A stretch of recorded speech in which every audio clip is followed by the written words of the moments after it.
سلام، امیدوارم که حالتون خوب باشه. فرشید سهراب هستم، نوازنده و مدرس ساز سنتور. در این ویدیو قصد داریم قطعه سگودار از کتاب شیوه سنتور نوازی استاد پشنگ کامکار، قطعه 51 رو به درخواست شما با همدیگه یاد بگیریم. قبل از هر چیز ممنون میشم که کانال یوتیوب من رو سابسکرایب کنید، این پست رو لایک کنید، نظراتتون رو کامنت کنید و این پست رو با دوستاتون به اشتراک بذارید. بچه‌ها، یه فعالیتی رو ما به تازگی شروع کردیم و اون اینه که به جای اینکه هفته یک آموزش رو براتون بذارم، قراره که هفته 2 تا ویدیو رو بذارم برای آموزش. یک درس که همون قطعه‌ای هست که طبق روال همیشه داریم به ترتیب درس‌های کتاب رو با هم دیگه میایم جلو. ویدیو دوم رو گذاشتم به انتخاب شما، یعنی شما قطعه‌ای که دوست دارید آموزشش رو بذارم، چه از کتاب شیوه سنتور نوازی، چه حالا از کتاب‌های دیگه، یا هر قطعه‌ای که دوست دارید برای من کامنت کنید. قطعه‌ای که بیشترین درخواست رو داشته باشه من آموزشش رو میگیرم و به عنوان ویدیو دوم در طول هفته آموزشش رو براتون آپلود میکنم. ممنون که تا آخر ویدیو با من هستید. بریم که یه ویدیو خوب داشته باشیم.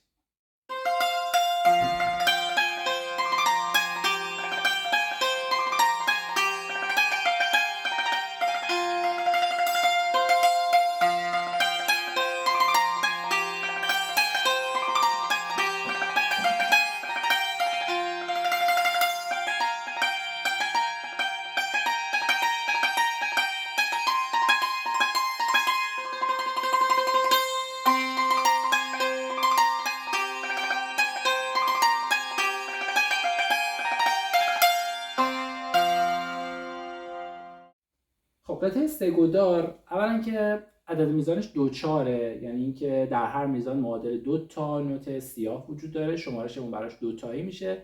1 2 باید بشماریم. میدونیم که وقتی که نوت چنگ توی قطعه اضافه میشه باید بین شماره ها و بیاریم، یعنی باید بشماریم 1 و 2 و وقتی که نوت دولا چنگ اضافه میشه بین این شماره هامون او اضافه میشه، یعنی باید بشماریم 1 او و او، 2 او و او، و توی هر کدوم از این تیکه های شمارشمون یه دونه دولا چنگ میزنیم. یعنی اگر که مثلا 8 تا نوت دولا چنگ داشته باشیم میشه 1 او و او، 2 او و او. وقتی که 4 تا چنگ داریم دیگه تو اوها اجرا نمی‌کنیم. 1 او و او، 2 او و او. وقتی نوت سیاه داریم اون یک ضرب کامل برای خودشه. 1 او و او، 2 او و او. یا مثلا اگر یه چنگ داریم 2 تا دولا چنگ، 1 او برای چنگ میشه و او 2 تا دولا چنگ، 1 او و او. چیزی که توی این قطعه خیلی مهمه اینه که مواظب سکوت هایی که اول میزان داریم باشید. دقیقاً شروع قطعه با یه سکوت چنگ شروع میشه. میدونیم سکوتی که توی ضرب اول میفته بهش میگیم ضد ضرب و خب باید مواظب باشیم که اینو به طور کامل و دقیق بگیریمش، یعنی نه کمتر از زمان خودش نه بیشتر. اینو مواظبش باشید که حتما با شمارش تمرین بکنید که این ارزش زمانی ها درست حفظ بشه، رعایت بشه. و بریم با هم دیگه آموزشش رو شروع بکنیم. اگر نکته خاصی بود در طول قطعه با هم دیگه یاد میگیریم. خیلی خوب. شروع قطعه با یه علامت سکوت چنگ شروع میشه و بعدش نوتامون هست دو فا فا فا. پس میزان اول شد سکوت، دو فا فا فا، دو فا فا فا. اگه بخوام با شمارش بزنمش 1 او برای سکوته و او میشه 2 فا. بعد 2 تا چنگ داریم که 2 او برای فای اوله و او برای فای دوم، پس میشه 1 او و او، 2 او و او. یه بار دیگه 1 او و او، 2 او و او. میزان دوم یه جفت فا داریم و بعدش 2 تا چنگ فا سل، فا سل لا، میشه 1 او و او، 2 او و او. این دو میزان رو به هم دیگه وصل میکنم. 1 او و او، 2 او و او، 1 او و او، 2 او و او. میزان سوم 2 سفید و 2 تا 2 پشت خرک، 2 2 2، بعدش سی لا رو سیمای پشت خرک، 2 2 2 سی لا، میشه 1 او و او، 2 او و او. میزان بعد یه جفت سل و بعدش سل لا، میشه سل سل لا، میگیم 1 او و او، 2 او و او. پس میزان سوم و چهارم شد یک و او دو او و او یک و او دو او و او. میزان آخر خط اول دو دو سی لا، دو دو سی لا. میشماریم یک و او دو او و او. خط دوم جفت سل که میشه یک و او، بعدش لا سل فا، لا سل فا میشه دو او و او. میگیم یک و او دو او و او. و میزان دوم و سوم خط دوم لا سل سل فا و یه جفت فا، لا سل سل فا فا. با شمارش یک و او دو او و او، یک و او دو او و او. اینجا یه عبارت کامل میشه که بعد یه دولا خط تکرار داریم، یعنی از اول تا اینجا رو باید دوباره تکرار بکنیم. من این قسمت رو یه بار کامل با شمارش براتون اجرا میکنم. یک و او دو او و او، یک و او دو او و، یک و او دو او و او، یک و او دو او و، یک و او دو و او، یک و او دو و، یک و او دو و او، یک و او دو او و او، یک و.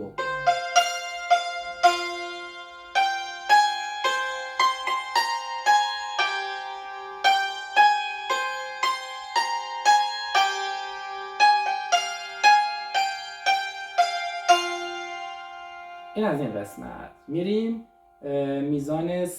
میزان چهارم از خط دوم. نوتامون هست با یه سکوت چنگ دوباره شروع میشه، سکوت چنگ.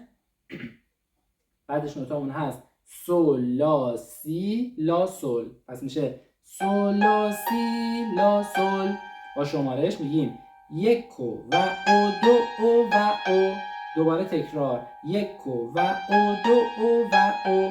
میزان بعد یعنی میزان آخر خط دوم هم همین نوته، یعنی سول لا سی لا سوله، اما وصل میشه به میزان اول خط سوم، سی لا سول سی لا سول. پس من این دو میزان رو با همدیگه اجرا میکنم، یعنی میزان آخر خط دوم و میزان اول خط سوم. یک و او دو او و او، یک و او دو او و او. حالا اینو وصلش میکنیم به میزان قبلی، یعنی از بعد از علامت دولا خط تکرار تا این قسمت که الان زدیم به این شکل میشه یک و او دو او و او، یک و او دو او و او، یک و او دو او و او، یک و او دو او و او. خیلی خوب. میریم میزان دوم از خط سوم که یه نوت بالاتر شد، میزنیم لا سی دو سی لا، دو سی لا، دو سی لا دو. این سه میزان رو با هم دیگه میریم لا سی دو سی لا، دو سی لا، دو سی لا دو. با شمارش به سکوت اولش دقت کنید. یک و او دو و او، یک و او دو او و او، یک و او دو او و او. میزان بعد دو سفید، دو پشت خرک، سی لا که اینو باید دوبار اجرا بکنیم، میشه میزان آخر خط سوم جفت سول که میشه یک و او، بعدش سول لا دو او و او. و این قسمت یه جورایی تکراره، یعنی اینو توی جمله خط اول و دوم هم زده بودیم. دو دو یعنی ابتدای خط آخر، دو دو سی لا سول لا سول فا، دو دو سی لا سول لا سول فا که با شمارش میشه یک و او دو او و او، یک و او دو او و او. توی این میزان از اون علامت‌های زینت داریم که تو درس‌های قبل آموزشش رو داشتیم، میتونید بهش مراجعه بکنید، ولی حالا یه توضیح مختصر بهتون دادم. یه نوت چپه که میچسبه به نوت اصلی، یعنی نوت‌های اصلی اون هست لا سول سول فا، لا سول سول فا، که برای سول دوم باید به جای اینکه یه تک سول بزنیم با دست چپ رو نوت لا اصلا میگیم شلال اجرا کنیم، لا سول لا سول فا. میشه یک و او دو او و او، یک و او دو او و او. و دو میزان آخر جفت فا، جفت دو، جفت فا، یک و او دو او و او، یک و او دو او و او. حالا من قطعه رو از اول تا آخر با شمارش براتون اجرا میکنم. یک و او دو و او یک و او دو و او یک و او دو و او یک و او دو و او یک و او دو و او یک و او یک و او دو و او یک و او دو و او یک و او دو و او یک و او دو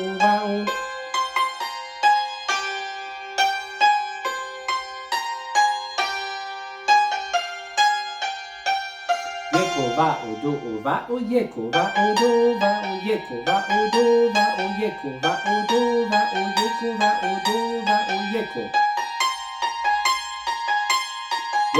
او دو و او یک و او دو و او یک و او دو و او یک و او دو و او یک و او دو و او یک و او دو و یک و او دو و او یک و او دو و او یک و او دو و او. خب این قطعه اگه بخوایم با مترونوم اجرا بکنیم، خب همونطور که می‌بینید سرعتش رو گذاشته 80 آندانته، یعنی سرعت متوسط. خب مترونوم میدونید که ضرب‌های اصلی رو فقط به ما میده، یعنی فقط 1 و 2 رو داره میده. خودمون باید اون تقسیمات داخلیش رو انجام بدیم. مترونوم داره میگه 1 2 1 2 1 و او دو و او یک و او دو و او یک و او دو و او یک و او دو و او یک و او دو و او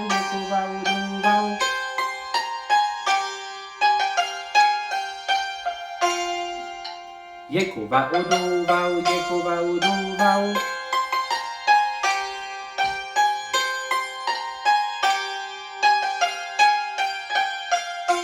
دو و او یک و او دو و او یک و او دو و او یک و او دو و او یک و او دو و او یک و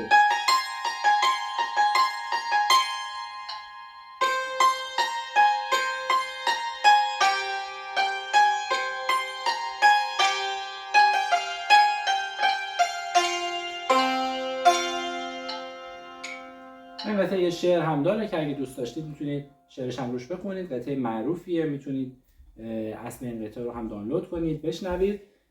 خیلی کمکتون میکنه که درک بهتری از این قطعه پیدا بکنید. خب اگر که بخوایم این قطعه سه‌گدار رو به صورت تکنیکی و حرفه‌ای اجرا بکنیم، وقت به این شکل در میاد.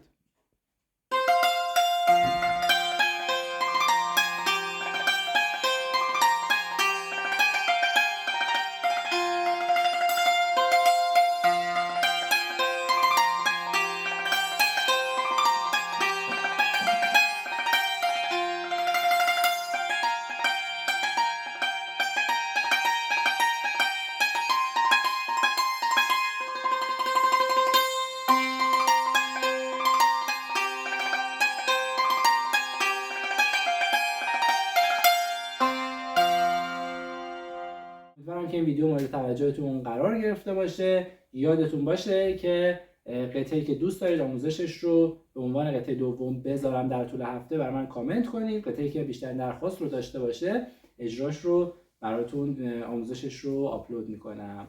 ممنون که تا آخر ویدیو با من بودید. ممنون میشم که کانال یوتیوب من رو سابسکرایب کنید، این پست رو لایک کنید، نظرات و سوالاتتون رو کامنت کنید و این پست رو با دوستاتون به اشتراک بذارید. ممنون از شما.